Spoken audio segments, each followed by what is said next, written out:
Malam semuanya, Bapak Ibu, Romo Ramani, rekan-rekan sedama semua yang hadir pada malam hari ini, baik di Zoom meeting dan juga live streaming dan masa kaca online di YouTube Dhamma Meta Jember dan juga Dhamma Televisi.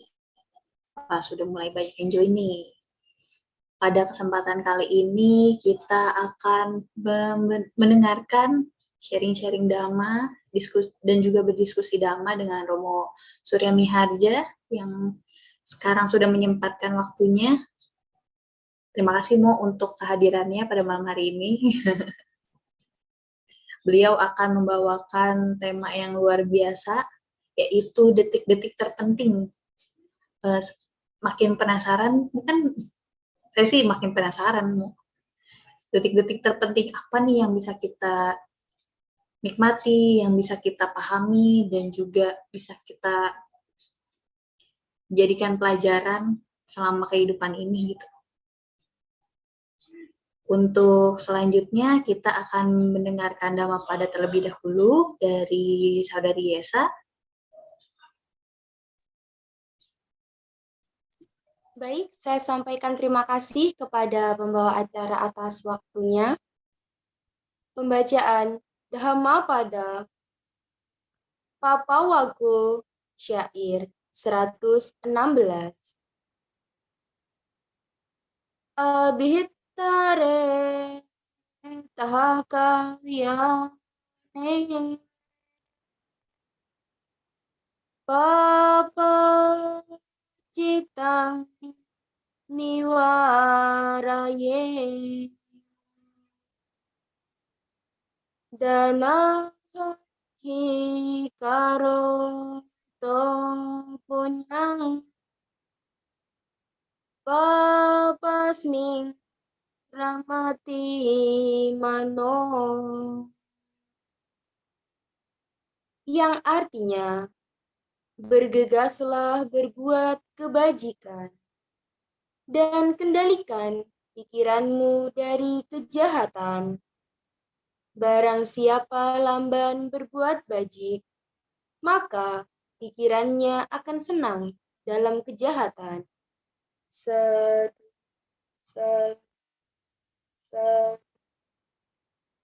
Baik, terima kasih. Waktu saya kembalikan kepada pembawa acara. Terima kasih Saudari Yesa atas Dhammapadanya pada malam hari ini. Oke, sekarang kita akan mulai untuk bagian pembacaan nama Karapata secara bersama-sama.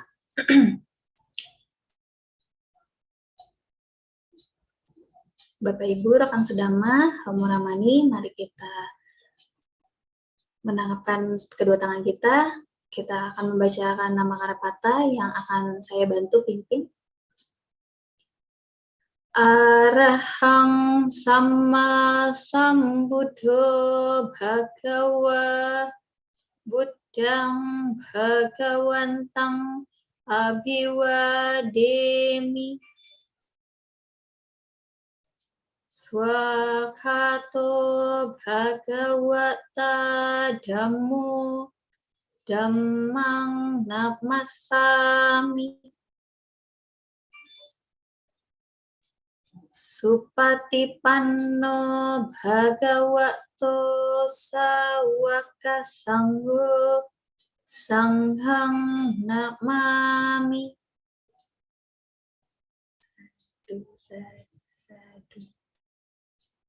Oke.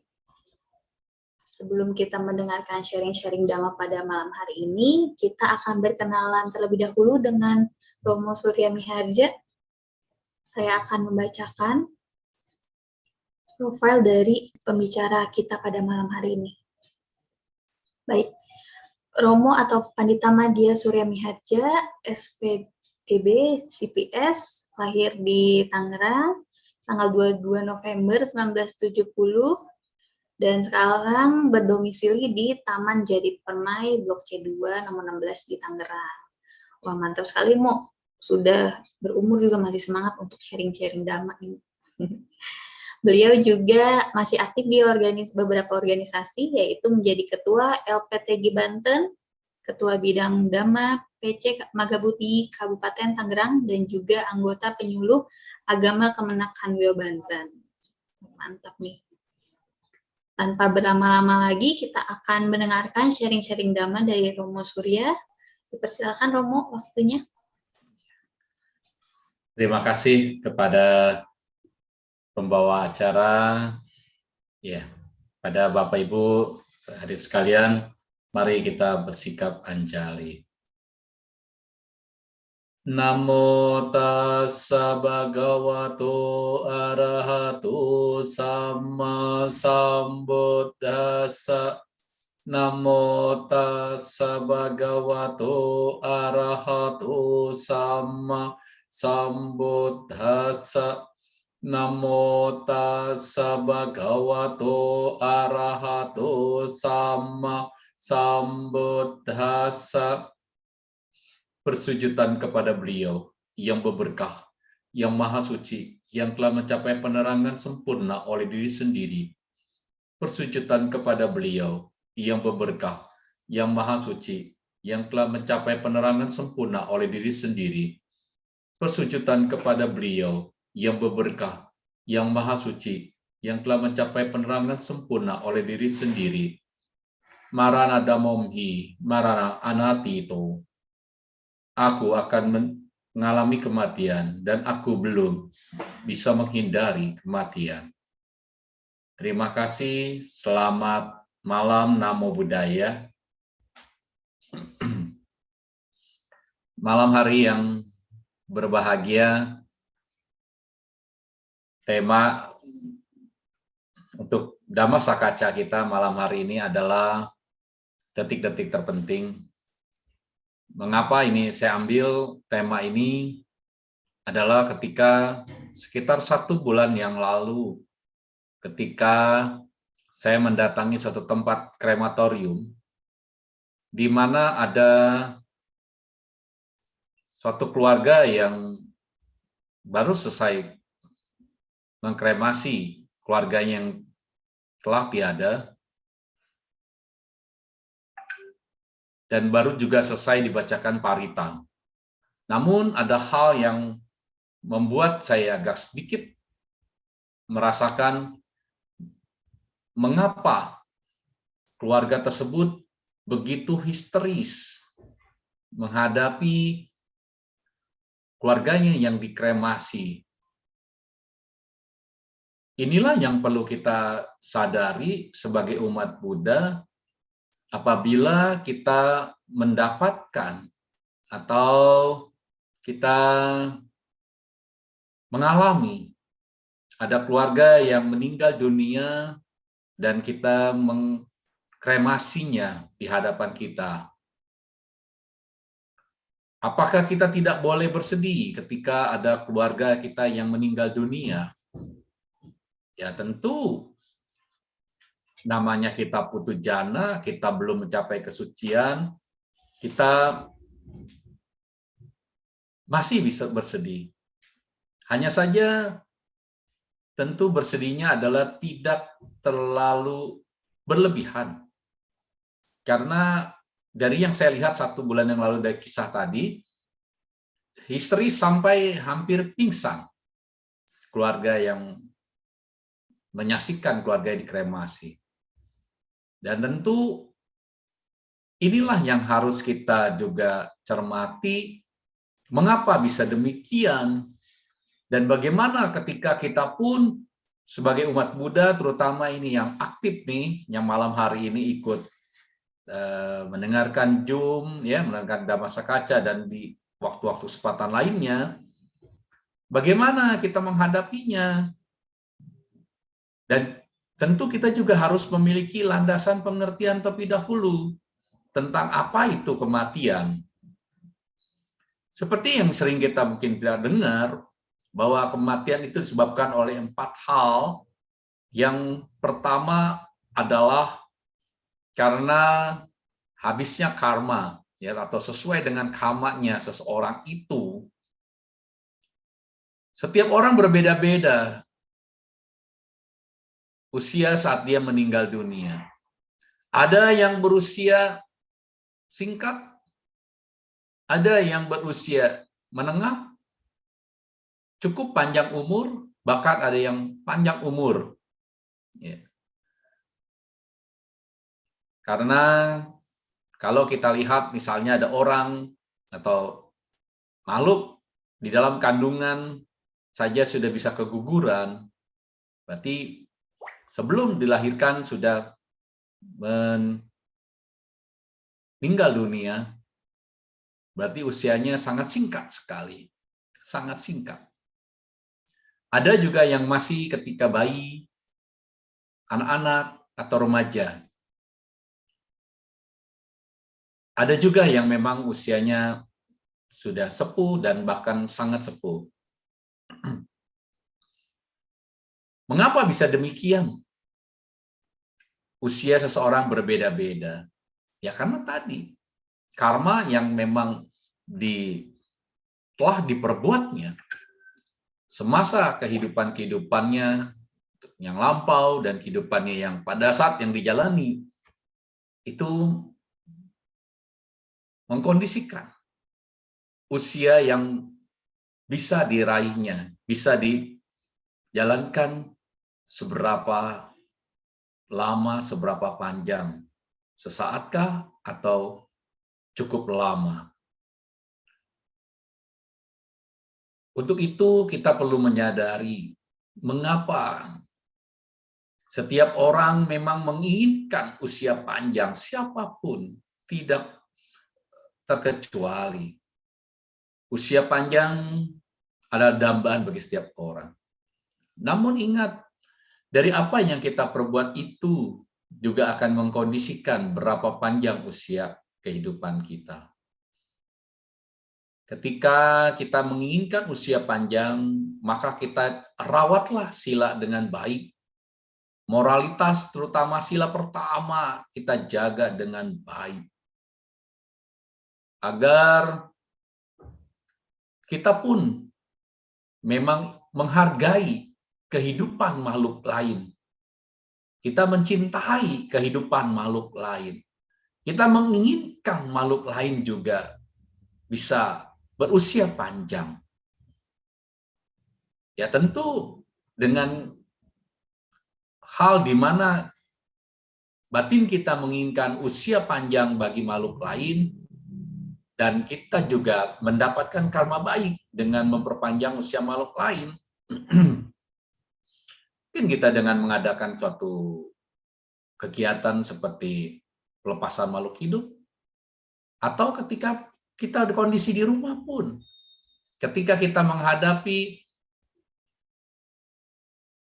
hewan-hewan atau makhluk lain yang memang mungkin sepertinya mereka mengganggu kita, ketentramannya, tetapi dengan penuh cinta kasih kita tetap ingin agar tidak terjadi hal-hal di mana makhluk lain juga mengalami kematian karena kita tidak suka akan gangguan daripada makhluk itu atau hewan itu terutama. Maka kita jaga dengan baik agar mereka pun bisa berusia dengan panjang. Ya, penuh dengan cinta kasih. Kita tidak menyiksa makhluk hidup. Kita ingin agar mereka juga berusia panjang. Sehingga karma kita yang ditanamkan adalah karma-karma yang baik yang bisa makhluk lain dibantu untuk berusia panjang, kita pun dapat karma baik untuk bisa berusia panjang. Seperti yang kita juga ketahui, kalau kita melanggar sila pertama, bisa diakibatkan karma buruk yang menimpa diri kita adalah di mana kesehatan kita pun akan terganggu. Mereka-mereka yang sering melanggar sila pertama, tanpa penyesalan, dan mereka merasa begitu happy ketika bisa melakukan sesuatu yang menyenangkan hatinya, tetapi membuat makhluk lain menderita, apalagi sampai terbunuh. Ini yang menyebabkan ketika kita senantiasa melakukan melanggar sila pertama, kita pun bisa berakibat karma buruknya adalah gampang sakit-sakitan. Sesiapa yang sakit-sakitan, ya tentu banyak mulai gangguan-gangguan kesehatan tersebut juga akan bisa mengalami di mana keinginan berusia panjang itu pun ada hambatan-hambatan dari kesehatan yang dijalankannya. Selain itu juga kita bisa melakukan karma baik yang lain. Kita senantiasa melakukan penghormatan kepada mereka yang patut dihormati, kepada orang tua, kepada biku sangga, kepada mereka-mereka yang memang patut dihormati, orang yang lebih tua. Terutama juga kita kepada guru agung kita, Sama Sambuddha. Kalau kita senantiasa memberikan penghormatan, rasa bakti, sujud, maka kita pun bisa mendapatkan 4 hal yang baik, yaitu ayu wano sukang balang, di mana kita akan bisa berusia panjang, karena dengan senantiasa melakukan penghormatan, karma baiknya seperti itu. Kita juga akan bisa berwajah tampan atau cantik, wano. Kita juga akan memiliki kebahagiaan, sukang, dan kita juga akan memiliki kekuatan dalam menghadapi kehidupan ini, atau balang. Maka sudah sepatutnya lah kita menerapkan, menjalankan, mempraktekkan karma-karma baik agar kita bisa berusia panjang. Memang saya sering membacakan parita-parita Wamanggala, ada yang bisa berusia panjang juga, sampai 90-an tahun, tapi juga ada juga yang berusia hanya belasan tahun juga sudah meninggal. Nah, inilah tentang kehidupan. Lalu kematian diakibatkan oleh habisnya usia kehidupan. Usia rata-rata manusia memang sekarang makin menurun, semakin lama semakin menurun. Dari apa yang saya ketahui, setiap 100 tahun sekali usia kehidupan manusia berkurang, rata-rata berkurang 1 tahun. Di zaman Sambuddha Gautama, usia rata-rata manusia adalah sekitar 100 tahun. Sambuddha telah tiada selama 26 abad yang lalu. Berarti usia kehidupan manusia kalau boleh dikatakan saat ini sudah berkurang sekitar 26 tahun. Maka usia kehidupan kita sekarang ini sekitar 70-an tahun. Ada yang memang mencapai usia sampai seperti itu, ada juga yang memang bisa lebih panjang, ada juga yang berkurang.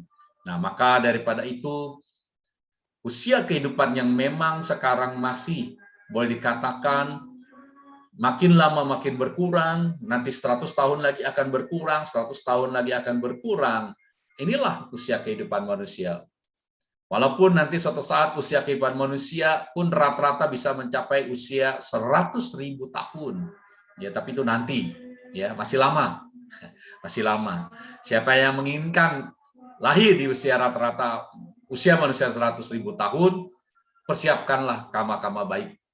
Ya, karma baik yang dimana kalau kita lihat dari usia kehidupan dan juga karma baik itu seperti yang kematian diakibatkan oleh hal yang ketiga, yaitu karena habisnya karma dan juga usia kehidupan, ya.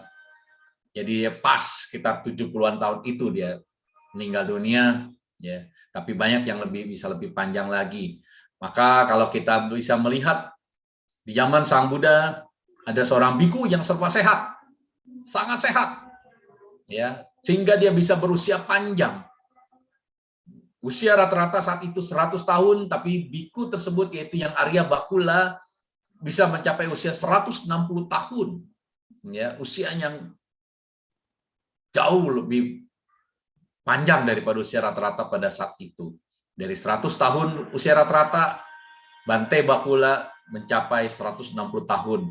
Karena kesehatannya yang prima terus didukung oleh kekuatan karma-karma baik yang dilakukannya semasa setiap kehidupan, senantiasa menjaga kesehatan, senantiasa menginginkan agar mereka-mereka yang hidup terbantukan kesehatannya dan bisa berusia panjang.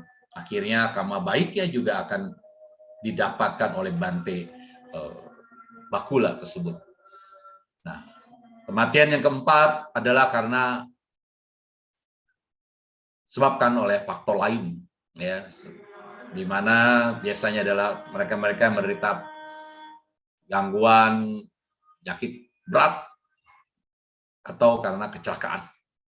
Nah, Bapak Ibu semua sekalian, inilah tentang sebab-sebab kematian. Lalu bagaimanakah kita yang memang sudah mengetahui bahwa setiap makhluk hidup yang hidup pasti akan mengalami kematian. Tidak luput. Kita pun sama, pejabat tinggi, orang-orang bawahan pun, yang super kaya, yang sangat sederhana hidupnya, tidak luput dari kematian. Lalu bagaimana ketika kita sebagai umat Buddha yang menyadari, berusaha menyadari bahwa kematian yang kita alami sebetulnya bukanlah kematian yang pertama. Artinya adalah bahwa kita sudah mengalami kematian-kematian yang berulang. Dari satu kehidupan yang lampau itu sudah begitu banyak. Bahkan sampai dikatakan tidak ada sejengkal tanah pun di permukaan bumi ini yang bukan bekas tanah pemakaman atau kuburan. Artinya sudah begitu banyaknya makhluk-makhluk yang memang mengalami kematian, termasuk diri kita yang sudah begitu banyak mati.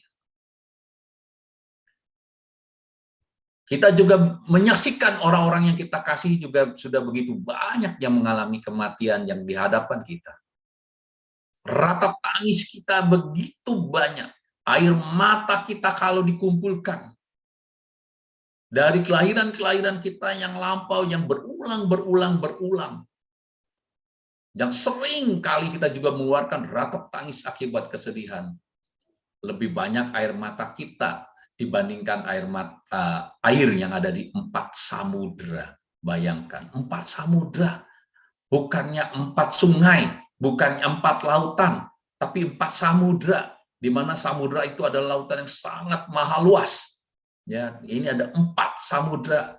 Masih kalah banyaknya air yang ada di 4 samudra dibandingkan dengan air mata kita yang dikumpulkan dari akibat ratap tangis kita. Bapak Ibu semua sekalian, ketika kita mengetahui seperti itu, kematian yang kita alami, kematian yang dialami oleh orang-orang yang terkasih, keluarga kita adalah bukan yang pertama, sehingga kita pun menyadari bahwa ini adalah hanyalah sebagai proses, ya, proses. Lalu apa tindakan kita? Kita awali dari diri kita dulu dah. Dari diri kita dahulu. Saat-saat menjelang kematian itu adalah sebetulnya yang paling penting yang harus kita sadari. Apa yang kita sadari adalah bisa mampu menjaga pikiran kita untuk ke arah yang baik. Memang tidak mudah, tapi bagaimana kita bisa menjaganya adalah juga dari kehidupan sehari-hari kita. Dari apa yang kebiasaan-kebiasaan kita yang kita lakukan. Itu yang akan membiasakan diri kita menjaga pikiran agar terjaga dengan baik. Itu yang paling penting. Memang saat-saat orang menjelang kematian biasanya muncul nimitta-nimitta atau gambaran-gambaran batin. Gambaran batin yang ke arah mana? Ke alam kehidupan yang baikkah? Atau ke alam kehidupan yang kurang baik. Semuanya memiliki gambaran-gambaran. Ya. Tetapi apa yang menjadi gambaran ini adalah mencerminkan juga dari kehidupan kita yang kita lalui. Perbuatan-perbuatan yang kita lalui. Ya. Yang kita jalankan dari waktu ke waktu. Sudah barang tentu itulah manfaatnya. Mengapa kita sering ikut puja bakti, dhamma sakaca, belajar dhamma, praktek dalam kehidupan sehari-hari agar bisa dijalankan. Karena tanpa ada dorongan semangat untuk bisa menjalankan itu, sulit kita untuk mempraktekkan ajaran kebenaran atau dhamma itu dalam kehidupan sehari-hari. Kadang rasa malas bisa muncul, rasa tidak suka bisa muncul, rasa keengganan untuk berbuat baik bisa muncul, kelambanan bisa muncul. Tapi ketika kita sudah terbiasa untuk menjaga itu, mempraktekkan dhamma, maka kita punya semangat praktek dhamma dalam kehidupan sehari-hari. Nah, praktek dhamma dalam kehidupan sehari-hari inilah yang akan menyertai kita ketika detik-detik terpenting itu menghampiri diri kita, ketika kita pun suatu saat akan mengalami kematian. Ya, ingat, walaupun tadi dikatakan usia kehidupan manusia rata-rata sekarang sekitar 70-an tahun, bukan berarti kalau kita masih jauh dari 70-an tahun, wow, masih panjang usia kita. Tidak. Kita tidak tahu kapan akan juga menghampiri diri kita, sang raja kematian itu. Maka kita mempraktekkan selagi ada kesempatan. Seperti Bapak Ibu semua sekalian yang malam hari ini mengikuti kegiatan Zoom ini, dhamma sakaca online, adalah guna mempraktekkan ajaran ini. Bersabar mendengarkan dhamma. Bersabar mencari tahu apa yang belum tahu. Yang sudah tahu akan semakin jelas, semakin mengerti. Sehingga apapun yang kita alami, kita pun sadar bahwa ini adalah memang proses. Dan kita yang namanya kematian itu siap menghadapinya. Lalu bagaimana kalau itu terjadi pada orang yang kita kasih, keluarga kita, pada saat-saat akan meninggal dunia? Ya tentu kita harus mampu menjaga pikiran mereka dengan baik, menjaga suasana yang baik, ketenangan, itu yang terpenting. Kalau ada orang-orang yang cukup cengeng, yang gampang menangis, kalau menangisnya sampai luar biasa, ya sampai histeris gitu, bolehlah kita agak sedikit jangan dekat-dekat dengan calon mendiang, calon almarhum. Karena itu akan mempengaruhi pikiran, mempengaruhi ketenangan daripada mereka yang atau keluarga kita yang akan mengalami proses kelahiran kembali. Begitu banyak kisah-kisah Buddhis yang bisa kita lihat, bisa kita dengar, dan kita bisa juga meyakini bahwa memang harus perlu dijaga pikiran dan suasana pada saat itu.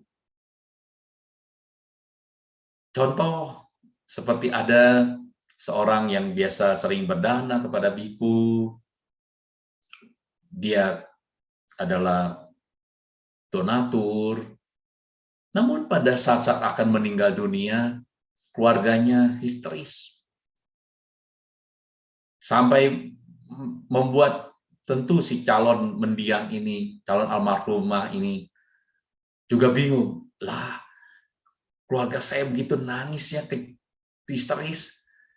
Sampai-sampai ada yang menyampaikan, ini bagaimana kalau ditinggal, waduh nanti bingung. Sehingga membuat dia, iya, nanti kalau saya tinggal, keluarga saya bagaimana ya kehidupannya. Membuat batinnya begitu berat meninggalkan keluarganya.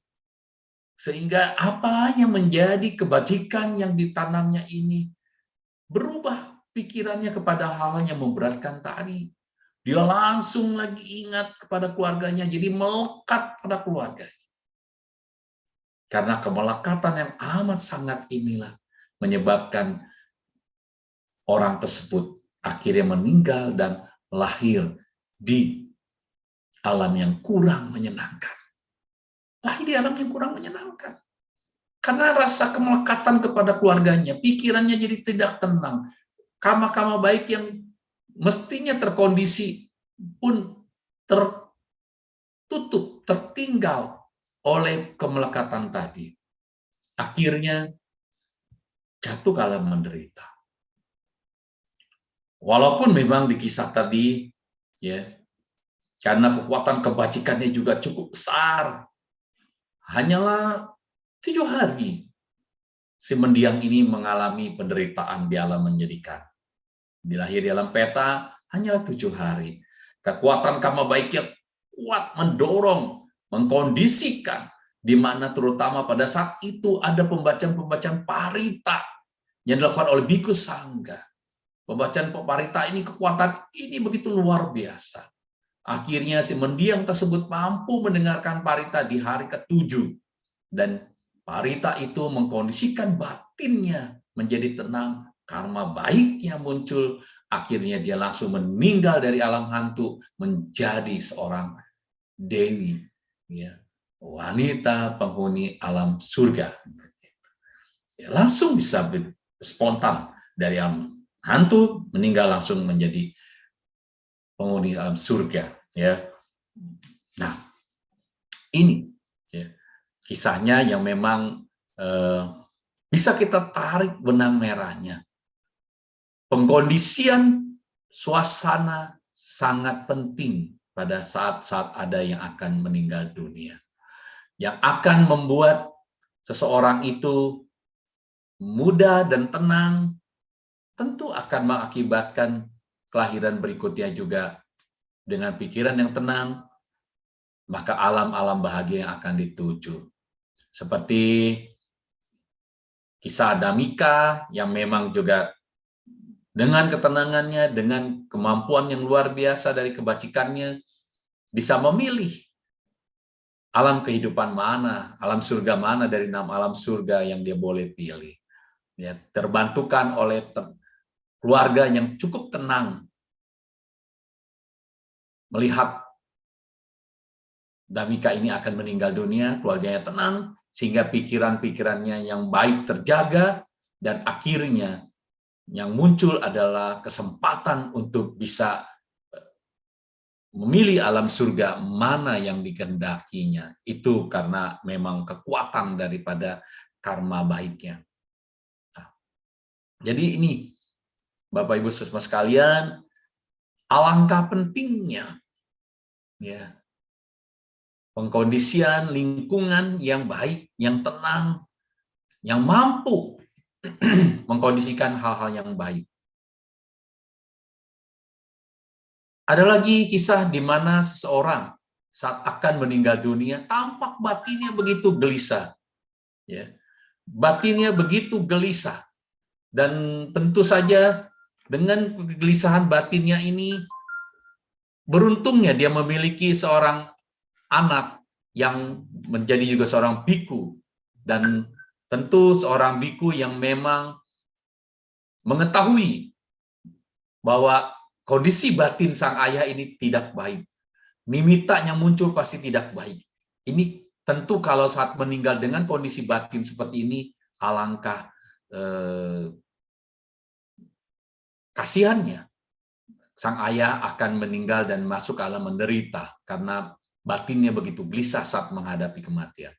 Di tengah-tengah krisis dan kritis daripada sang ayah, maka anaknya yang memang menjadi seorang biku dan kemudian mengkondisikan sang ayah dibawa ke pagoda di tempat puja relik daripada sang Buddha, maka disitulah pengkondisian kebajikan dilakukan untuk sang ayah.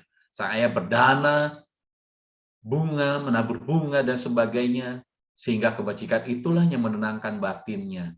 Batinnya tenang, batinnya muncul karma-karma baik, akhirnya nimitta yang muncul adalah yang baik. Dan sesaat kemudian meninggal dunia, dan dengan nimitta yang baik, batin yang tenang, yang baik, maka alam bahagia yang akan dituju. Ini kisah-kisah ini semoga mampu menginspirasi kita semua. Kita ini yang sering kali kalau kita bacakan parita, kalau biasa di wihara, ada Abhinha Pancawekana, di mana Marana Damomhi Marana Tito. aku akan mengalami kematian dan aku belum bisa menghindari kematian. Ya. Artinya adalah bahwa kita ini selama masih putu jana, kita belum bisa mengalami atau belum bisa menghindari kematian.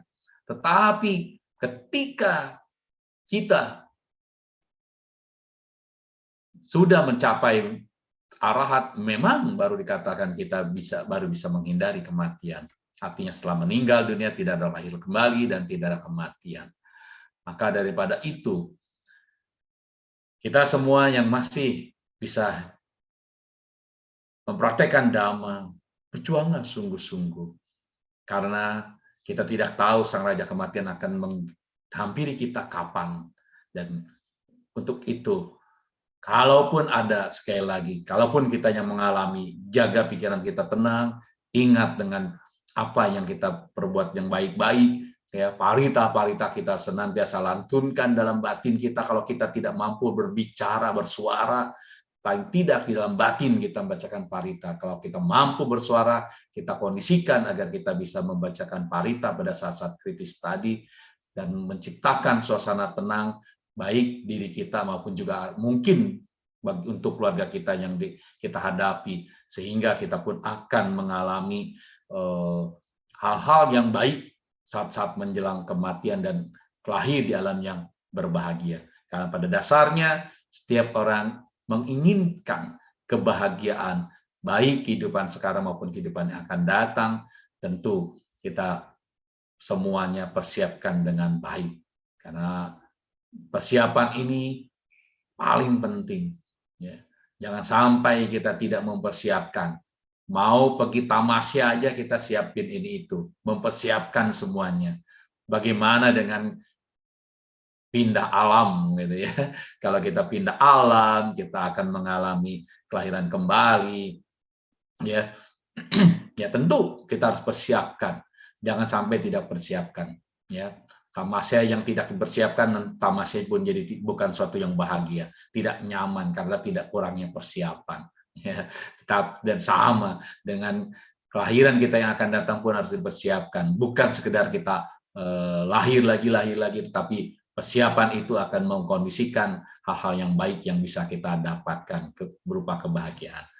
Saya pikir tidak begitu panjang lebar yang bisa kita sama-sama bahas malam hari ini. Mungkin kita akan ada diskusi tanya jawab. Kami kembalikan kepada pembawa acara. Silakan. Terima kasih. Baik, terima kasih Romo untuk sharing damanya. Wah, sangat menarik sekali ya. Dimulai dengan pembacaan awal manggala dan akhirnya bisa dipakai oleh Romo untuk sharing-sharing ya. Dari hal kecil sekali yang kita perhatikan selama melakukan sesuatu, ternyata bisa punya makna yang dalam sekali ya. Bapak Ibu, rekan sedama, Romo Ramani yang ingin bertanya, diperbolehkan, karena kita akan memasuki sesi tanya jawab dengan Romo Surya.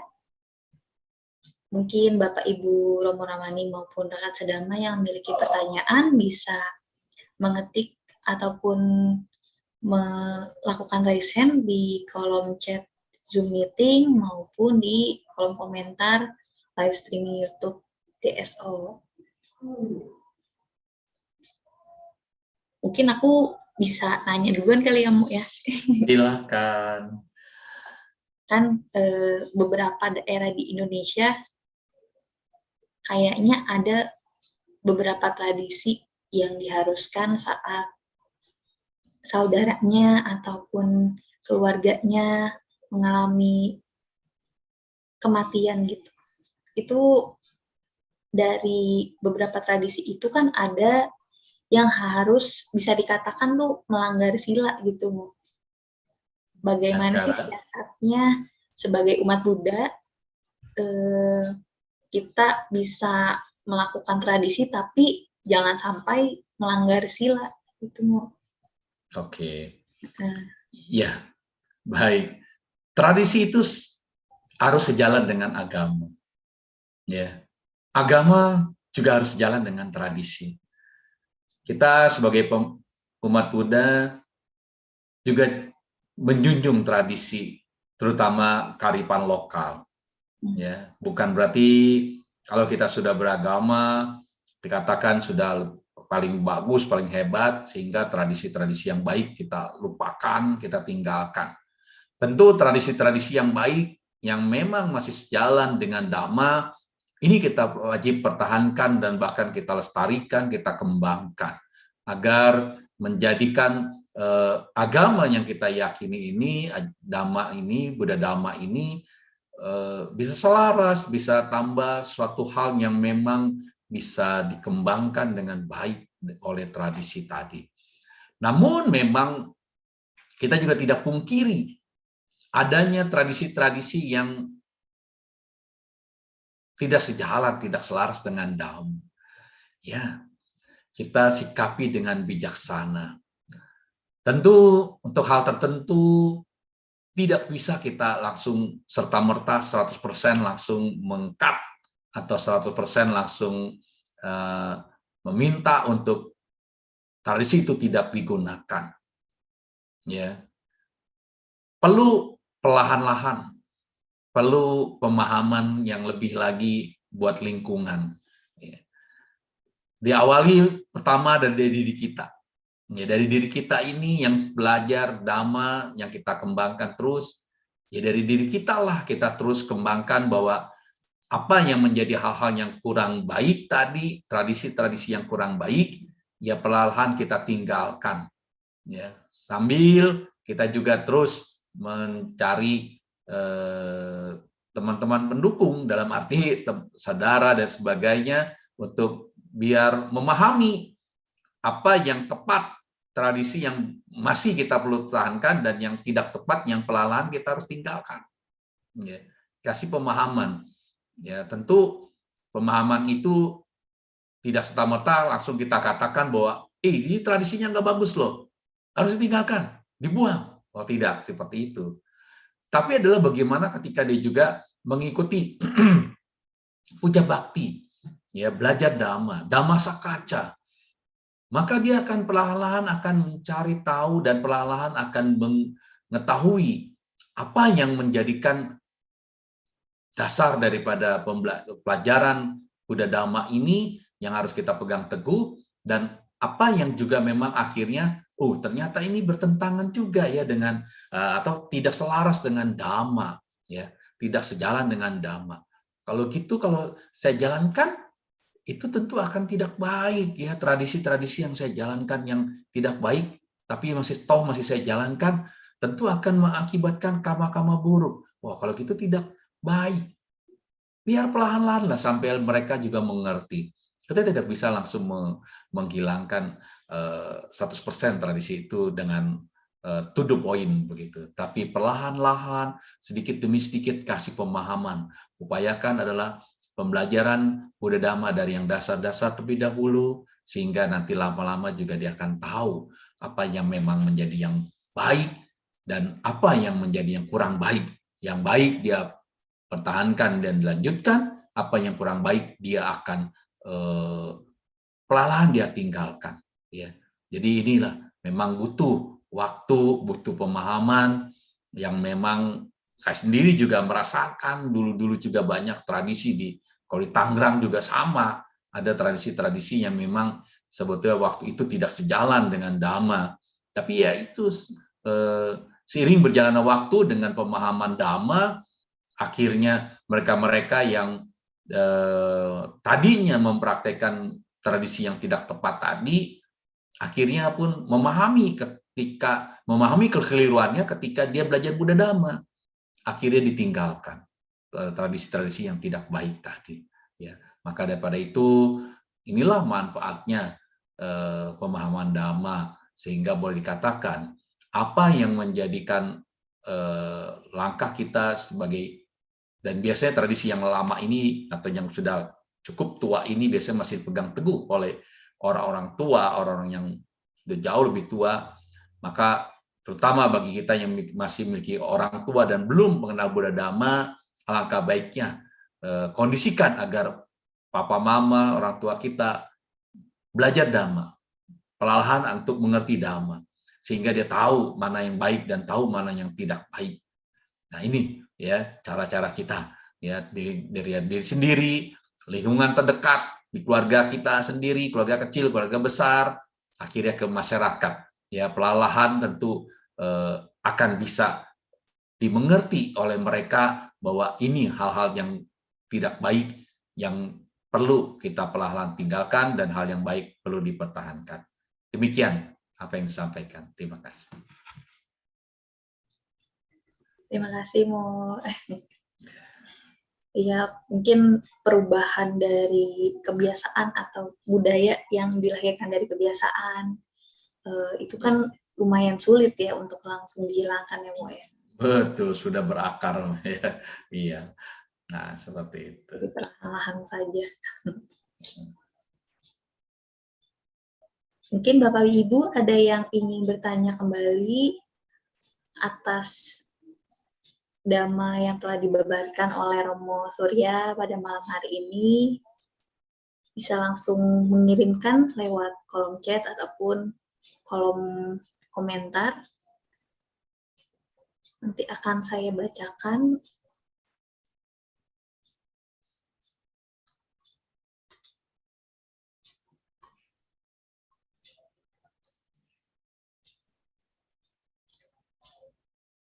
Memang kalau di Tangerang tuh kebanyakan ada yang harus dipenuhi, kayak setiap kita memberikan persembahan gitu ya, Mo ya, harus mungkin ya, mungkin ada yang harus membunuh dulu kah, kadang-kadang itu paling sering sih ya, Mo ya. Dulu sih katanya begitu, tradisi yang dahulu. Ya akhirnya kan bisa dibuat dengan cara kita membeli yang sudah tak bernyawa lah persembahannya. Ya mungkin mereka masih ingin adanya rasa baktinya dengan mempersembahkan makanan-makanan ini itu yang dari yang bernyawa, ya tidak masalah selama kita juga berupaya untuk misalnya kita langsung beli di pasar yang sudah tak bernyawa begitu. Ya dulu mereka harus seperti ayam itu sembelih sendiri ya, atau nyuruh orang yang sembelih tapi kan tetap nyuruh ya sama juga ya. Nah akhirnya ya dulu mereka dengan cara-cara seperti itu karena mereka memang belum tahu. Dulu kan wihara cetia kan boleh dikatakan sangat langka dan jarang mereka yang mau atau belum untuk ikut puja bakti. Jadi belum tahu ya, karena ketidaktahuan itulah dia masih melakukan tradisi itu. Tetapi setelah tahu, saya lihat akhirnya meninggalkan semua yang cara-cara yang tidak baik tadi. Ya, dengan dia belajar Dhamma, akhirnya dia tahu, oh ini tradisi yang tidak tepat, ini budaya yang tidak tepat, saya harus tinggalkan, saya harus lakukan yang baik lah, ya seperti itu.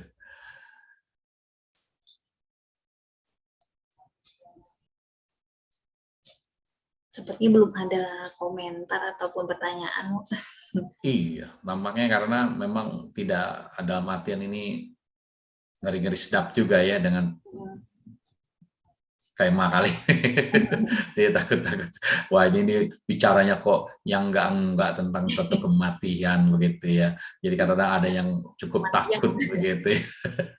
Padahal kan tujuan kita adalah untuk menyadari ya, menyadari bahwa kapanpun bisa terjadi ya, dengan kisah seperti yang gadis penenun, kalau yang pernah ingat ya, yang pernah dengar tentang gadis penenun yang pekerjaannya menenun benang menjadi kain untuk dijual. Pada saat itu kan Sang Buddha hendak berkunjung ke kotanya, ya ke tempat tinggalnya di sana untuk memberikan dhamma. Ya tentu biasanya adalah Sang Buddha datang ke suatu tempat adalah karena alasan-alasan, ya artinya ada karma-karma baik yang siap berbuah bagi seseorang. Dan ini pun terjadi pada gadis penenun. Jadi gadis penenun ini juga begitu mendengar Sang Buddha akan datang ke tempatnya, ke daerahnya, dan langsung mengerjakan cepat pekerjaannya sehingga bergegas untuk bisa datang ke tempat pertemuan di mana Sang Buddha akan menyampaikan khotbah Dhamma. Dan memang yang luar biasa, Sang Buddha juga mengetahui dengan kemampuan batinnya bahwa datang ke kota atau ke daerah tersebut adalah juga untuk agar si gadis penenun bisa mengerti dhamma, ya karena memang saatnya karma baik yang sudah akan berbuah. Nah, akhirnya ketika itu pun uraian dhamma belum dimulai, ketika walaupun orang sudah baik yang hadir, tapi belum dimulai karena gadis penenun itu belum tiba. Ya, setelah gadis penenun itu tiba, barulah Sang Buddha mulai pembicaraan yang diawali dengan pertanyaan kepada gadis penenun itu, ya. Jadi Sang Buddha bertanya pada gadis penenun itu, dari manakah engkau, gadis penenun? Dijawab oleh gadis penenun itu, tidak tahu Bante. Kemanakah engkau akan pergi? Tidak tahu Bante. Tidak tahukah engkau? Tahu Bante. Tahukah engkau? Tidak tahu Bante. Nah, jadi banyak orang juga memang saat itu bingung. Ditanya dari mana, masa nggak tahu, kan paling dari rumah di tempat menenun. Ya kan? Mau kemana? Ya datang ke sini, ke wihara untuk mendengarkan dhamma. Nah, seperti itu. Kalau ditanya malah jawab tahu, tidak tahu. Ya, tentu ini adalah suatu pertanyaan yang memang perlu dijelaskan lebih panjang lagi. Akhirnya Sang Buddha menyampaikan, maksud daripada pertanyaan tersebut dan jawaban daripada gadis penenun adalah, dari manakah engkau, arti dari kehidupan mana engkau sebelumnya? Ya tentu dijawab tidak tahu oleh gadis penenun itu. Lalu Sang Buddha menyatakan, kemanakah engkau akan pergi? Artinya setelah kematian ini pergi kemana? Lahir kemana? Gitu ya. Ya tidak tahu, dijawab oleh gadis penenun. Tidak tahukah engkau? Artinya tidak tahukah engkau akan mati? Tahu. Gitu. Tahu artinya pasti akan mati. Gitu. Belakangan ditanya, tahukah engkau? Ya tidak tahu, artinya tidak tahu kapan matinya, gitu, kapan meninggalnya. Jadi gitu. Ya tahu akan meninggal, tapi tidak tahu kapannya, begitu. Dari mana tidak tahu, kemana juga tidak tahu.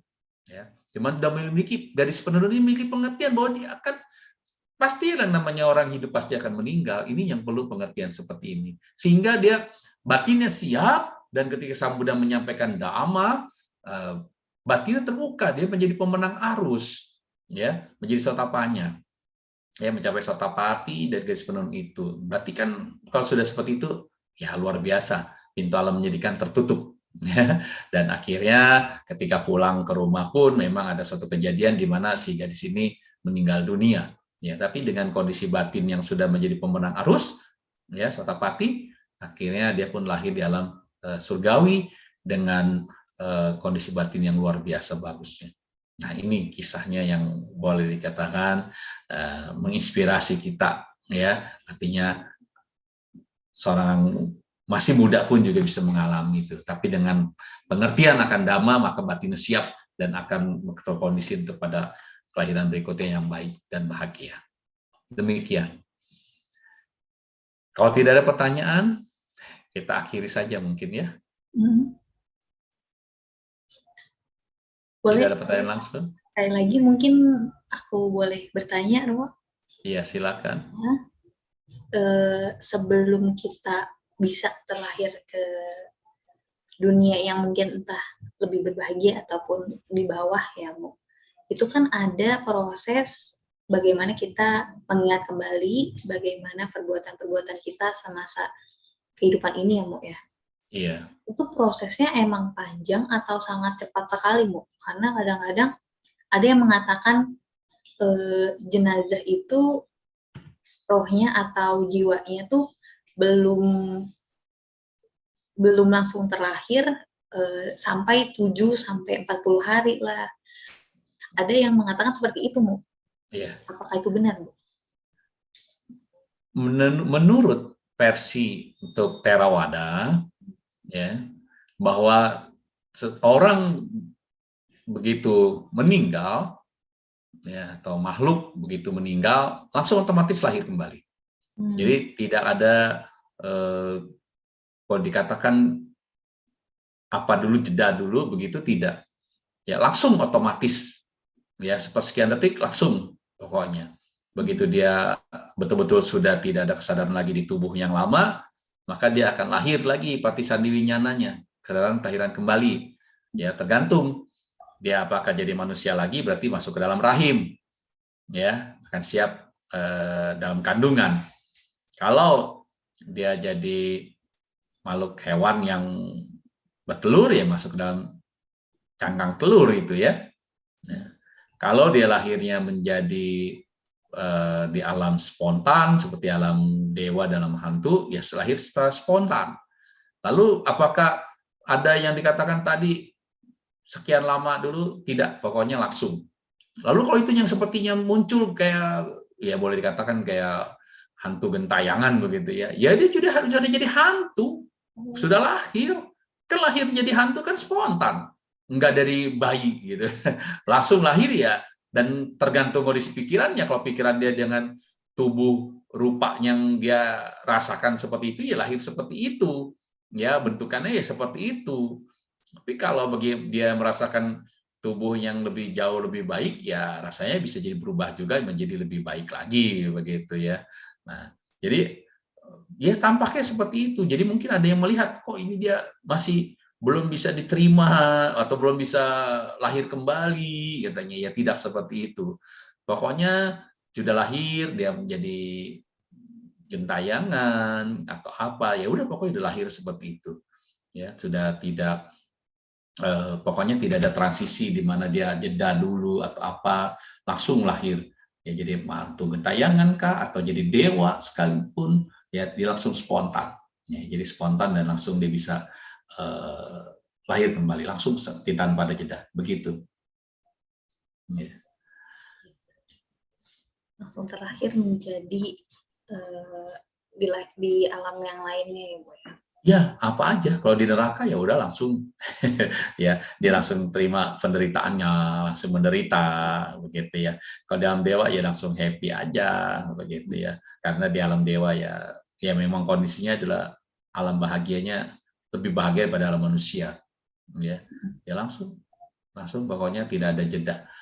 Ya kalau dia nanti 3 hari, 7 hari ya baru misalnya muncul atau setiap itu muncul, ya berarti artinya memang dia menjadi apa, misalnya jadi hantu yang memang masih ada sekitar rumah, ya atau dewa-dewa tingkat dasar Catumarjika, ya berarti sekitar dekat rumah juga, ya tergantung bentukannya seperti apa. Nah nanti ya jadi hantu pun juga tadi sekali lagi kalau dia karma buruknya cuma sedikit ya sebentar aja. Jadi dewa pun sama, kalau karma baiknya juga cuma spontan sedikit, nggak lama juga. Walaupun jadi dewa kita katakan bisa lahir 9 juta tahun manusia di Catumarjika. Ya, di sini 50 tahun di sana 1 hari. Ya, di kita 100 tahun di Tawatimsa baru 1 hari 1 malam. Ya, singkat banget ya di sana masih kita seperti itu, tapi ya ternyata di sana pun misalnya di Catumarjika 9 juta tahun manusia bisa saja baru lahir langsung meninggal lagi jadi dewa karena apa, kekuatan karma buruknya ya, karma buruknya sehingga dia karena ada yang dewa lahir jadi dewa tapi dia marah-marah jadi dia marah-marah dan langsung lahir lagi, meninggal lahir lagi di alam rendah. Nah seperti itulah, makanya kondisi batin harus jaga yang baik terus, jadi waktu di alam dewa bisa maksimal bahagianya. Itu saja. Oke. Ada pertanyaan dari Bapak Hermawan di live streaming YouTube. Boleh, Selamat malam, silakan. Romo. Ya, Romo, saya malam. sering mendengar kita lahir itu memiliki kembaran yang tidak kasat mata. Apakah itu benar menurut Theravada? Kembaran tidak kasat mata. Tidak ada sih ya, kita tidak ada kembaran menurutnya. Ya, tidak ada yang seperti itu ya. Jadi ya udah diri kita masing-masing sendiri-sendiri ya, tidak ada yang namanya kembaran. Kalau ada yang mirip kayak orang lain bisa jadi manusia, ada kembar identik ya segala macam, itu biasanya adalah ketika mereka hidup bersama-sama, mereka selalu ingin bersama-sama, selalu ingin ya boleh dikatakan tingkah lakunya ingin bersama, dan nanti kehidupan berikutnya mereka bertekad ingin bersama, lahir dalam satu kandungan bersama misalnya, atau tetap ingin jadi kakak beradik gitu ya. Nah, dan sebagainya ya, maka itu kemungkinan itu adalah dari apa yang dia idam-idamkan atau dia inginkan selagi masa hidupnya, biasanya akan tercermin dan kehidupan berikutnya akan terkondisi seperti itu ya. Jadi kalau yang ada tampakan kembarannya lagi ya tadi mungkin yang satu lahir jadi manusia, yang satunya lagi yang tadi yang cocok, dan artinya lahir di alam yang tidak kasat mata atau alam halus, ya. Jadi seperti itu, ya. Nah, seperti itulah. Ya, jadi tidak ada yang namanya orang yang sama gitu ya, masing-masing ada sendiri-sendiri saja, berdiri sendiri. Itu saja. Oke. Mungkin ada tambahan lagi nih Mu dari Bapak Heri. Mungkin menurut beliau istilah Jawanya disebut dengan sadulur papat atau limo pancer. Itu yang artinya Kalau memiliki saya bahasa dari Jawa saya nggak paham nih. Saya mah Tangerang gitu ya. Tapi enggak lah secara dhamma ya. Ya mungkin ya kalau terima kasih kalau ada yang memberikan masukan atau apa, tapi secara dhamma adalah ya seperti itu. Ya tidak kita masing-masing sendiri-sendiri. Kalau ada pun yang menyerupai di kasat mata dan sebagainya, yaitu saya pun tidak tahu seperti itu ya. Artinya bahwa masing-masing lah kita berdiri sendiri, karmanya sendiri, ya. Kalau ada makhluk-makhluk yang menyerupai, ya itu masih ya mereka yang ingin sama dan sebagainya, ya. Atau kembaran-kembaran kita yang memang dalam artian dulu kehidupan dulunya kita ingin selalu bersama, sama gitu ya. Nah baru cuman yang satu lahir jadi manusia, yang satu lahir jadi tidak kasat mata, bisa jadi terjadi seperti itu. Ya.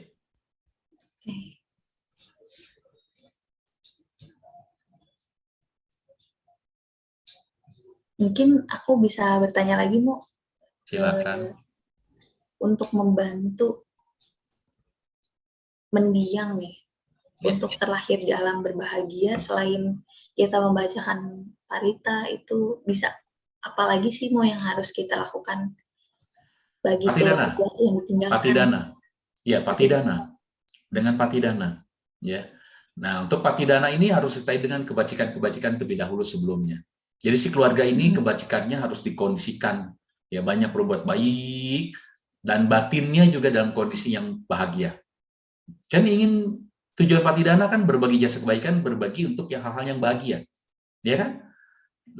Untuk menyampaikan suatu berita bahagia, kalau batin kita tidak bahagia bagaimana? Ya kan?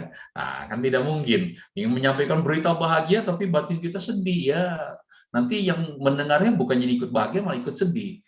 Tujuan kita ingin agar si mendiang itu atau yang orang keluarga yang sudah meninggal itu ikut happy, ikut bahagia, tapi keluarga yang menyampaikannya sedih, ya sama aja. Ya, malah membuat jadi sedih juga. Jadi bagaimana caranya? Satu, ya, kita melakukan kebajikan terlebih dahulu. Misalnya dengan berdana kepada siapa saja, kepada sangga, kepada orang-orang yang membutuhkan, kita praktek moralitas, kita juga bawana, ya.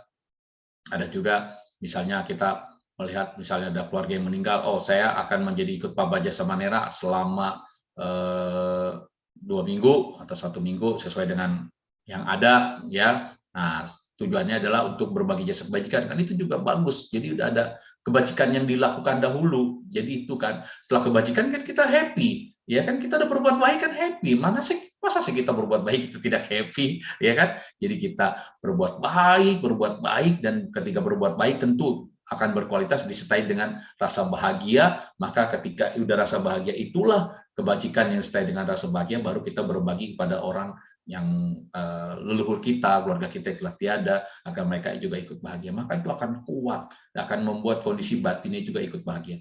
Oh, luar biasa, keluarga saya yang masih hidup di dunia ini, ya, dia berbahagia, dia melakukan kebajikan dan dia berbahagia dan dia ingat kepada saya pun ikut bahagia.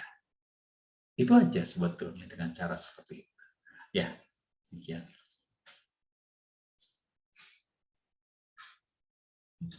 Oh, ternyata mengikuti Pabaja itu salah satu contoh yang bisa kita lakukan seperti patidana itu ya.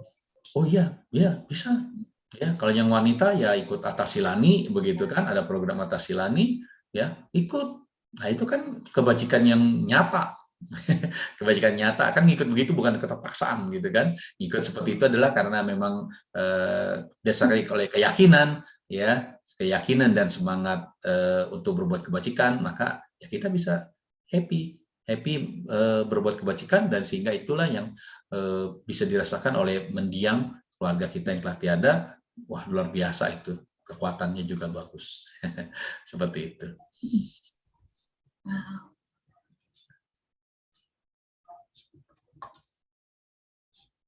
Mungkin selain berdana lewat materi lagi, Mo, itu Iya. berdana yang lain, contohnya bisa seperti apa sih, Mo? Kan selain dana materi, kita dana tenaga, ya kebetulan misalnya kita orang yang ekonominya pas-pasan gitu ya, ekonominya sederhana, tapi saya punya tenaga loh masih, ya dia bisa dana tenaga kan, untuk apa? Ya misalnya bantu bersih-bersih wihara, atau ada tetangga yang butuh pertolongannya, misalnya lagi mau renovasi rumah, kebetulan dia bisa juga bantuin, kan zaman dulu bangun rumah itu nggak perlu pakai tukang dari mana-mana. Ada banyak orang yang memang mengerti, ya anggaplah dulu kan bikin rumahnya nggak terlalu mewah-mewah lah ya. Akhirnya kan mereka juga mengerti cara bikin pondasi, pasang dindingnya walaupun mungkin dari anyaman bambu, dari atap, dari genting, ya itu mereka ikut terjun, tetangga ikut bantu bahu membahu. Ya yang penting hanya apa? Disediakan makan, ngopi, dah happy gitu kan. Nah, jadi ya tenaga kan gitu. Itu juga berbuat kebajikan. Karena dari 10 jasa berbuat kebajikan, Dasa punya Kirewatu, salah satunya adalah mau membantu, ya rajin membantu. Ya, wacak gitu ya. Rajin membantu. Iya tadi membantu siapa? Tetangga atau apa, tetap itu udah kebajikan. Ya, kebajikan. Dan membantu misalnya nanti ada pindah patah, dia bantu untuk untuk pindah patah, misalnya bantu tenaganya dan sebagainya. Ya. Nah, sebentar nih agak lobet kalau mah.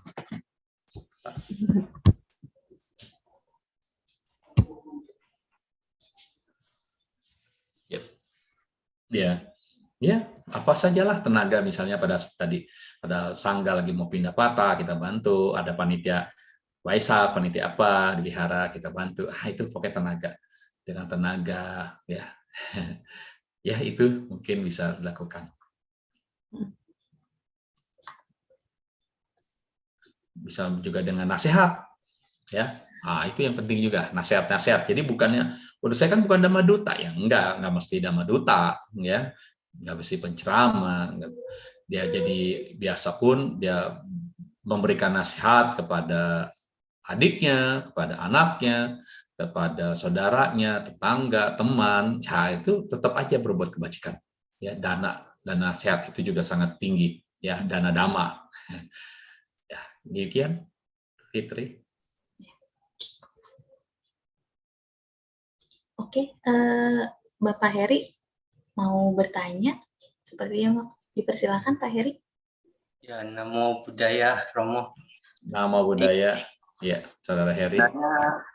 Sebenarnya kalau dhamma ini, walaupun kita sudah paham, tidak ada salahnya kita mungkin sharing atau bertanya ulang gitu ya. Kan dijelaskan bahwa berulang-ulang itu justru semakin baik gitu. Saya tertarik ketika saya panggil Kak Fitri ya, bertanya tentang dana selain materi. Lalu Romo menjawab materi, kemudian tenaga. Tapi malam hari ini saya akan coba untuk lebih dekat lagi. Malam ini ketika panitia berbaik hati ya, melakukan kebajikan, melakukan Dhamma Talk online ini kan sudah termasuk dana waktu ya. Mungkin kalau nggak dilakukan ini, bisa saja melakukan yang lain gitu. Romo mungkin kalau malam ini tidak diundang gitu, juga bisa melakukan yang lain. Kemudian partisipan juga termasuk saya dan teman-teman di sini juga udah termasuk mendanakan waktu. Kemudian ketika Romo memberikan ceramah, kemudian mungkin materinya dicari, itu kan termasuk berdana pikiran juga ya. Apalagi harus menjawab gitu. Berdana pikiran. Waktu, pikiran, tempat ya untuk saat ini kalau untuk online Zoom lah. Lebih dekatnya kan Zoom melalui HP. Nah, jadi kita udah berdana waktu, pikiran, Zoom. Apakah materi ada untuk malam ini? Bisa saja. Mungkin di akhir acara akan diumumkan ya bagi yang mau berdana. Kemudian ada scan barcode gitu ya. Nah, itu kan ini untuk sharing. Saya ingin bertanya ada tentang nimitta.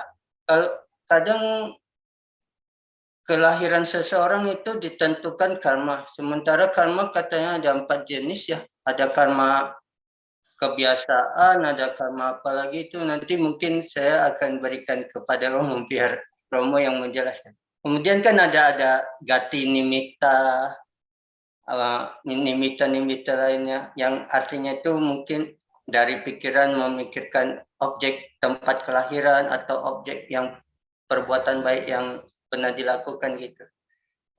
Di sini saya hanya penanya, jadi saya memposisikan diri sebagai penanya. Sebagai pertanyaan itu yang saya berikan. Terima kasih, Romo. Ya, terima kasih Saudara Heri, udah sering kali mengikuti kegiatan banyak sekali ya, kegiatan Dhamma Kaca online ya, sering tampil di mana-mana. Jadi panitia itu sebetulnya bukan cuma hanya dana tenaga, ternyata panitia itu juga dana dhamma loh, karena dengan mengkondisian adanya kesiapan panitia ya membuka atau ya ruang Zoom ini, ruang online ini, itu dana dhamma loh, sehingga terjadinya uraian-uraian dhamma yang disampaikan.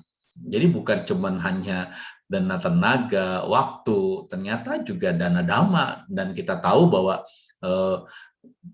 pemberian dana berupa dhamma adalah yang tertinggi, ya, yang tertinggi. Jadi panitia juga luar biasa memperhatikan itu, yang menghubungi Dhamma Duta gitu ya, walaupun mungkin yang menghubunginya pada saat ada ceramah ini tidak sempat, tapi dia sudah coba mengkondisikan adanya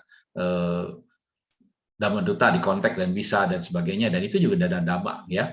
Nah, seperti itu. Lalu memang untuk yang mengenai kematian-kematian yang muncul itu adalah memang lebih seringnya awalnya dari kebiasaan, dari karma-karma kebiasaan. Biasanya akan kuat itu adalah dari karma kebiasaan. Tapi ya selain itu juga kan kadang-kadang karma kebiasaan itu bisa juga muncul adanya karma penghalang. Ya, ada karma penghalang kan ada karma pendukung. Kalau karma penghalang yang seperti tadi dari keluarga, ya keluarga yang nangis, ya lingkungan yang sedih. Harusnya dia lahir di alam yang baik, karena sedih melekat akhirnya dan lahirnya di alam yang tidak menyenangkan. Nah, seperti itu. Jadi ada karma penghalangnya. Walaupun kita juga tahu bahwa mungkin kalau kekuatan karma baik memang harus berbuah lagi, karma penghalang itu juga tidak lama, bisa. Tapi kan juga lumayan juga loh 7 hari di alam peta misalnya, begitu ya. Nah, lalu tapi bisa juga ada karma pendukung. Ya, karma pendukung. Karma pendukungnya dari kebajikan itu didukung lagi, seperti tadi yang cerita Damika. Yang Damika yang boleh memilih alam surga mana, begitu. Ya, jadi memang karma-karma penghalang, karma pendukung ya ada. Nah, ini yang kita juga rasakan, bagaimana dia muncul itu adalah memang nanti karma itu sendiri yang memposisikan. Ya, kita hanya sifatnya adalah menjaga itu di batin kita, ya, menjaga di batin kita. Batin kita harus dijaga dengan baik, jangan sampai batin kita ini tadi tidak terbiasa kepada arah yang baik. Makanya itulah latihan pemusatan pikiran, konsentrasi, meditasi akan sangat berguna kalau kita sudah biasa terlatih. Apabila pikiran-pikiran kita pada saat menjelang kematian misalnya suatu saat tiba-tiba kacau, maka kebiasaan kita melatih konsentrasi ini akan kita bisa praktekkan juga pada saat menjelang kematian, sehingga itu akan kuat untuk kita konsentrasi pada objek yang memang tadi hal-hal yang baik, ya, kita pada objek. Makanya kan dikatakan mereka-mereka yang terbiasa melatih meditasi, konsentrasi, terutama sudah mencapai pemusatan pikiran yang kuat, yaitu jana-jana, pada saat itu dia meninggal dunia, maka dia tidak akan lahir di alam menderita, ya. Apalagi mereka yang sudah mencapai tingkat-tingkat kesucian, ya, tidak akan jatuh ke alam menderita.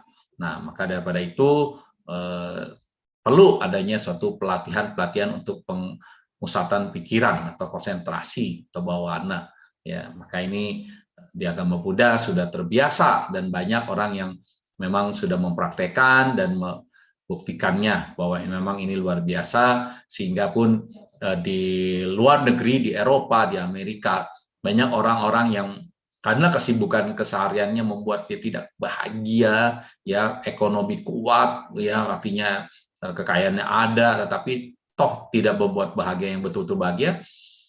Ternyata setelah mengikuti pelatihan bawana, meditasi, membuat dia lebih tenang dan itu bahagia. Dan itulah yang sebetulnya yang mereka juga cari, dan ini nanti juga kegiatan atau pelatihan yang seperti ini akan mengikutinya, ya, akan kuat juga nanti pada saat-saat menjelang kematian, ya. Saya rasa itu saja ya, Saudara Heri, ya, luar biasa. Terima kasih.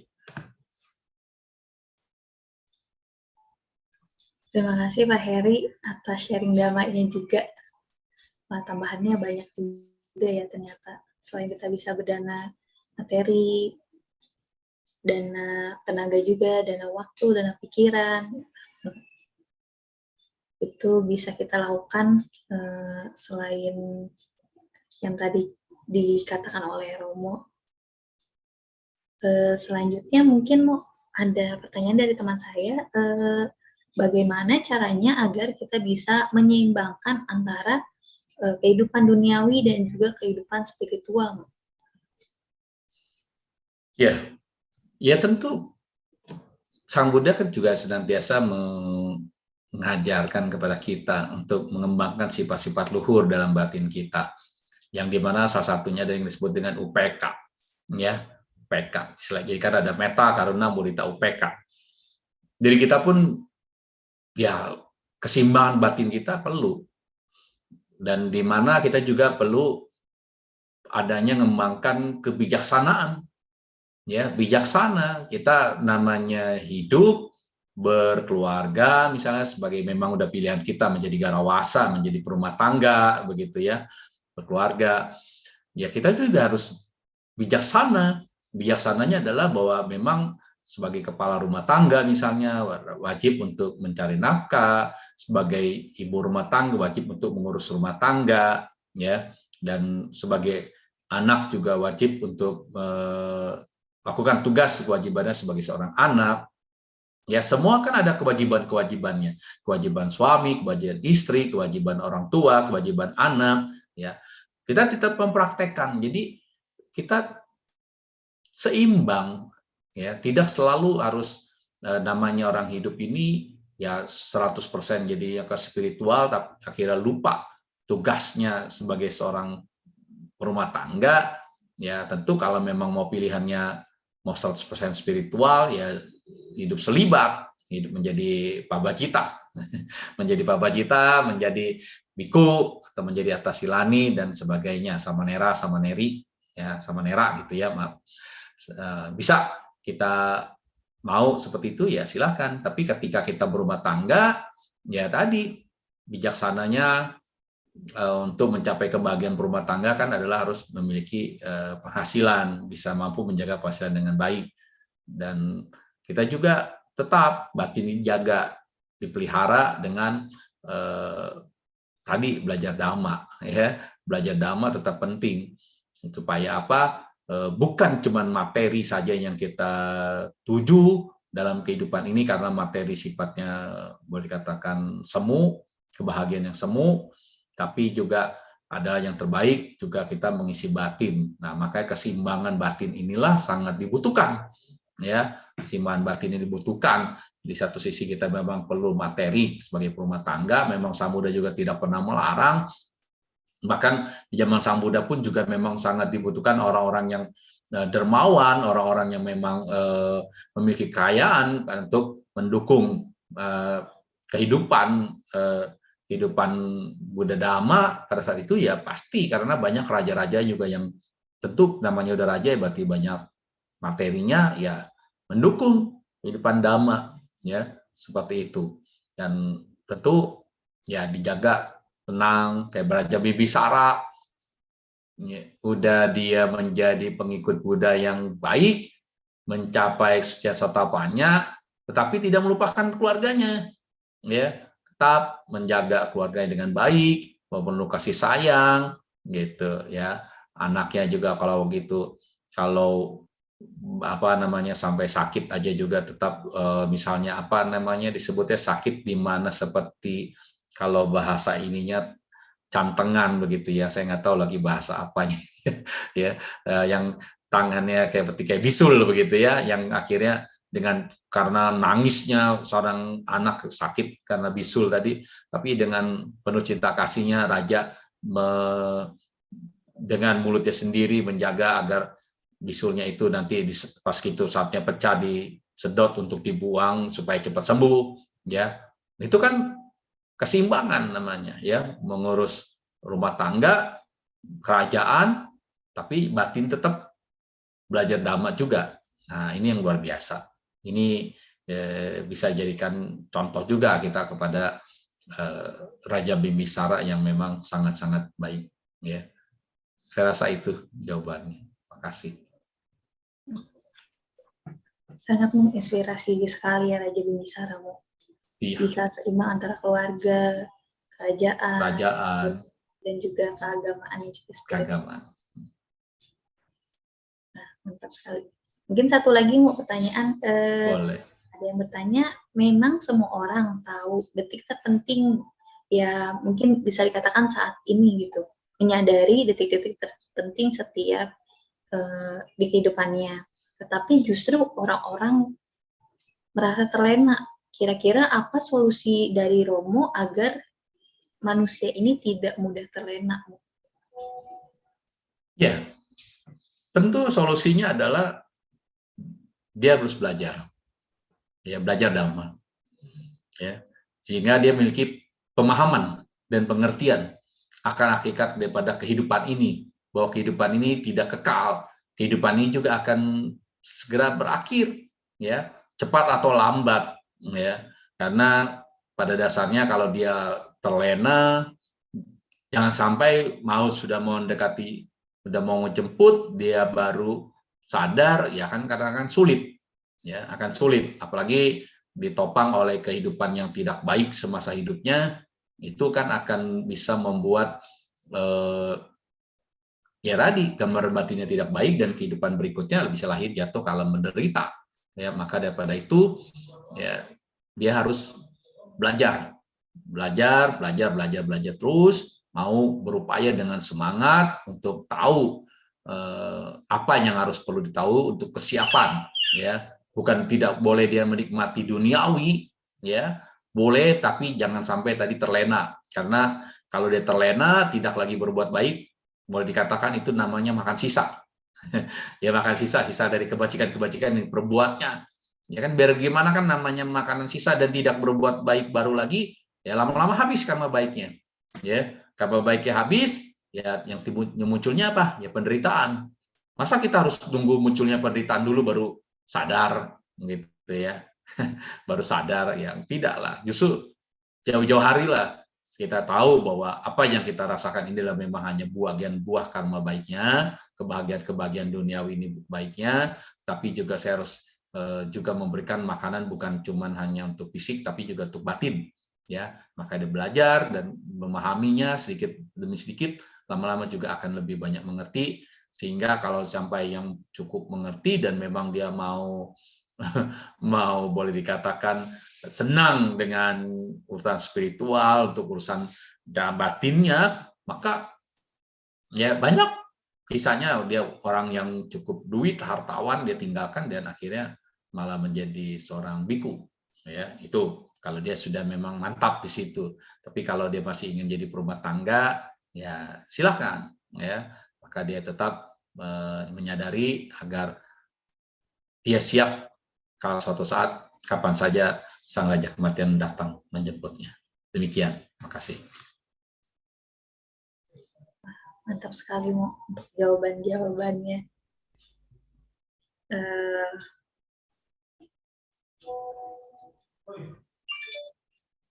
Mungkin kita bisa tutup dengan closing statement Mo untuk sharing-sharing Dhamma pada malam hari ini.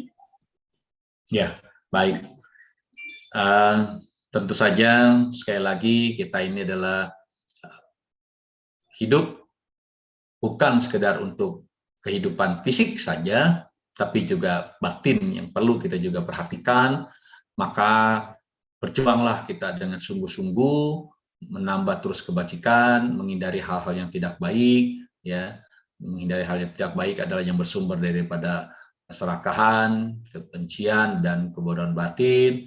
Terus kita menambah kebajikan, kita membersihkan batin dan pikiran kita, maka kita pun kalau sudah kita menjalankan ini, ya, kita praktekkan ajaran Dhamma dalam kehidupan sehari-hari, yakinlah bahwa kita ini bisa siap menghadapi kemungkinan kapanpun sang raja kematian tiba, karena ini hanyalah proses kehidupan saja, ya. Tetapi kesiapan ini juga akan jadi lebih baik, ya, supaya kita kehidupan berikutnya juga menuju pada alam-alam yang baik dan bahagia, kehidupannya juga baik dan bisa mengenal Dhamma, dan ya di jalan yang tepat, terus berkembang, maju terus di jalan Dhamma, dan suatu saat juga akhirnya mencapai kebahagiaan tertinggi atau nibbana. Demikian, mari kita angkat kedua tangan bersikap anjali, berharap kebahagiaan pada semua makhluk. Kita mengucapkan Sabe Sata Bhavantu Sukhitata, semoga semua makhluk hidup berbahagia. Sadu, sadu, sadu. Terima kasih, selamat malam, Namo Buddhaya. Terima kasih Romo Surya Miharja atas sharing Dhammanya pada malam hari ini. Wah, cukup banyak sekali manfaat yang kita terima dari sharing-sharing Dhamma Romo. Semoga bisa kita kembali sadari, bisa kembali kita praktekkan dengan semangat juga, dengan keseimbangan batin. Baik. Selanjutnya kita akan membacakan pelimpahan jasa kepada para leluhur kita ataupun kepada kedua orang tua kita. Kita akan bacakan Patidana secara bersama-sama.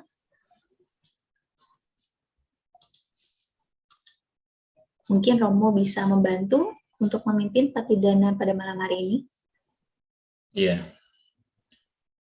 Handamayang Patidanang karo masih punya sida nikatasa yananya nikata nime tesan cabagino hontu satthanan tapamanaka yepi agunawanta ca mayang mata pita dayo dithame capya dittawa anye majjata werino satta titanti lokasmi tebo macatuyonika paceka catuokara samsaranta bawa bawe nyatange patidaname anumodantu te sayang ye cimang napajananti dewa te sang niwedayong maya dinana punyana anumodana hetuna sabe sata sadahontu awera suka jiwino kema padan capa pontu te sasa sijatang subah. Sadu, sadu, sadu. Oke, terima kasih untuk pembacaan Patidananya, Romo. Ya, sama-sama. Kita akan lanjut ke pembacaan nama Karapata. Baik, kita akan menutup Dhamma Sakaca online pada malam hari ini dengan kembali membacakan nama Karapata. Saya akan membantu memimpin. Arahang Sama Sambuddho Bhagawa Buddhang Bhagawantang Abhiwademi.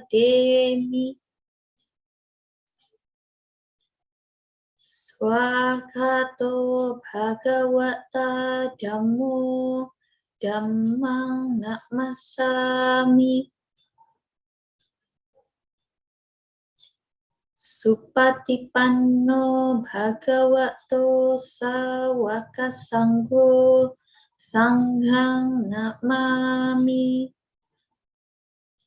Sabe Sata Bhavantu Sukhitata. Semoga semua makhluk hidup berbahagia. Sadu, sadu, sadu. Baik. Terima kasih kepada Romo Suryamiardja yang telah berkesempatan hadir pada malam hari ini mengisi Dhamma Sakaca online dengan penuh pembawaan yang menarik, dengan penuh pembawaan yang sangat membuat kita mengamati kembali bagaimana proses-proses dalam kehidupan samsara ini. Baik, saya juga ingin berterima kasih kepada Bapak Ibu Romo Ramani serta rekan-rekan sedama yang telah hadir pada malam hari ini mengikuti Dhamma Sakaca online baik di live streaming YouTube maupun Zoom meeting pada room ini. Nah, selanjutnya kita akan memasuki sesi pengumuman atas kesempatan-kesempatan yang bisa kita lakukan dalam menambah kebajikan maupun kesempatan dalam mengikuti acara Dhamma Sakaca online selanjutnya.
Terima kasih untuk operator yang telah membantu memberikan sesi pengumuman.